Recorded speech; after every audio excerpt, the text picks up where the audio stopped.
Price നിങ്ങളായിട്ടാണെങ്കിൽ ഈ 171 രൂപയുടെ bill അതിൻ്റെ അകത്ത് കാണാത്തത് എന്താണ്?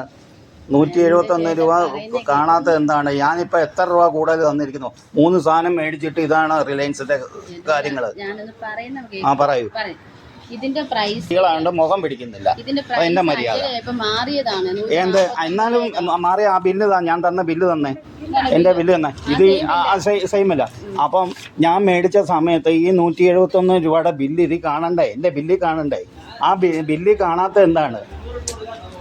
നിങ്ങൾ എനിക്ക് തന്ന പ്രൈസ് ആ സമയത്ത് ഈ ബില്ല് നിങ്ങളുടെയാണോ? ഈ ബില്ല് ഈ പ്രൊഡക്റ്റിൻ്റെ ബില്ലൊന്ന് നിങ്ങൾ കാണിച്ചതാ. ഇതിൽ ഈ പ്രൈസ് ഒന്ന് കാണിച്ചതാ. നിങ്ങൾ പറയുന്നത് ഞാൻ ചെയ്തു തരാം. ഈ 171 രൂപയുടെ മാങ്ങയുടെ ഈ തൂക്കത്തിലുള്ള ഈ റേറ്റ് ഇതിൻ്റെ അകത്ത് 225 രൂപയാണ് നിങ്ങൾ ഇട്ടേക്കുന്നത്. 225 രൂപയാണ് ഇട്ടേക്കുന്നത്. അതാ നോക്ക്, അത് നോക്ക്. അല്ല ടാക്സ് എന്താണെങ്കിലും ഈ ഏത് കാണിച്ചിരിക്കുന്നത്? വായിക്കാൻ അറിയാം. മാങ്ങയുടെ വില എത്രയാണ് നിങ്ങൾ ഇട്ടേക്കുന്നത് ഇതില്? അല്ല നിങ്ങളല്ല, മാങ്ങയുടെ വില നിങ്ങളുടെ പ്രൊഡക്റ്റിൽ എത്ര? ഇത് ഞാൻ പോലീസിനെ വിളിക്കും, അവർ വന്നിട്ട് തീരുമാനം എടുക്കും. നിങ്ങൾ ചുമ്മാ വിഷയം ഉണ്ടാക്കില്ല. ആ ബില്ല് എനിക്ക് കൺസ്യൂമർ കോർട്ട് ഞാൻ കേസ് കൊടുക്കും. എനിക്കറിയാം. നിങ്ങൾ മസിൽ പിടിക്കുവാണെങ്കിൽ എനിക്കറിയാം. നിങ്ങൾ ന്യായമൊന്നും പറയണ്ട. നിങ്ങൾ ഇന്നലെ 5 മണിക്ക് ഞാൻ റിലയൻസിൽ നിന്ന് സാധനം മേടിച്ചു. വേണ്ട സാധനം ഇങ്ങോട്ട് വാ. ഏതാ ഇത് കണ്ടില്ലേ? ഇതാ 171 രൂപയാണ് ഞാൻ മേടിച്ച പ്രൊഡക്റ്റ്. ഇത് 171 രൂപ കാണണ്ടേ ചേട്ടാ? ഇത് ഇട്ടേക്കുന്ന വില 225. അതെങ്ങനെ പ്രൈസ് മാറും? ഇവർ പറഞ്ഞ ഓഫർ മാറിയതാണ്. ചെക്ക് ചെയ്യ്. നിങ്ങൾ എന്നോട് ഉടക്കുകയല്ലേ? നിങ്ങൾ ന്യായീകരണം, നിങ്ങളുടെ ഭാഗത്ത് തെറ്റ് വന്നിട്ട് നിങ്ങൾ എന്നോട് ഉടക്കുകയല്ലേ? നിങ്ങൾ ചെക്ക് ചെയ്തിട്ട് ഒരു തീരുമാനം ഉണ്ടാക്കിയിട്ടുള്ളൂ ഞാൻ പോകുള്ളൂ. ഇത്ര നിങ്ങൾ പറഞ്ഞതല്ലേ? ഈ ബില്ലും ഉണ്ട്. ഇതാ ഈ മാങ്ങയുടെ പ്രൈസും ഉണ്ട്. ഞാൻ ഇത് തൊട്ടിട്ടില്ല ഈ പാക്കറ്റ്. ഈ മാങ്ങയുടെ പൈസ 171 രൂപ എൻ്റെ ബില്ല് എനിക്കൊന്ന് കാണിച്ചു തരണം. അതാണ് എനിക്ക് വേണ്ടത്.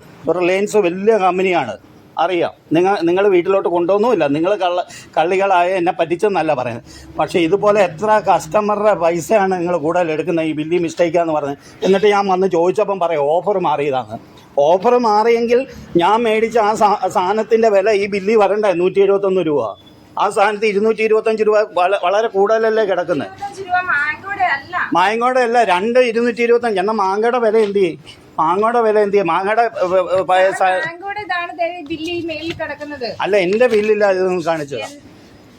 എൻ്റെ ബില്ലിൽ നിങ്ങൾ മാങ്ങയുടെ വില കാണിച്ചതാ. എൻ്റെ ബില്ലിൽ.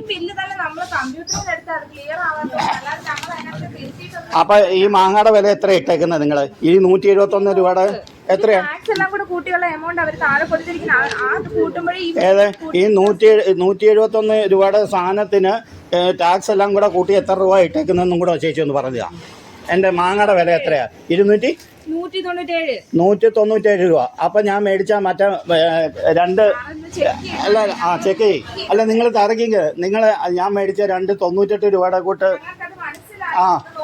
അപ്പം നിങ്ങളുടെ മിസ്റ്റേക്ക് വന്നിട്ട് എന്നോട് തർക്കിക്കുന്ന എന്തിനാണ് ചോദിച്ചത്? നിങ്ങളുടെ മിസ്റ്റേക്ക് നിങ്ങൾ സമ്മതിക്കുക. നിങ്ങൾ ചെക്ക് ചെയ്യ്, ഞാൻ വെയിറ്റ് ചെയ്യാം. ഓക്കെ.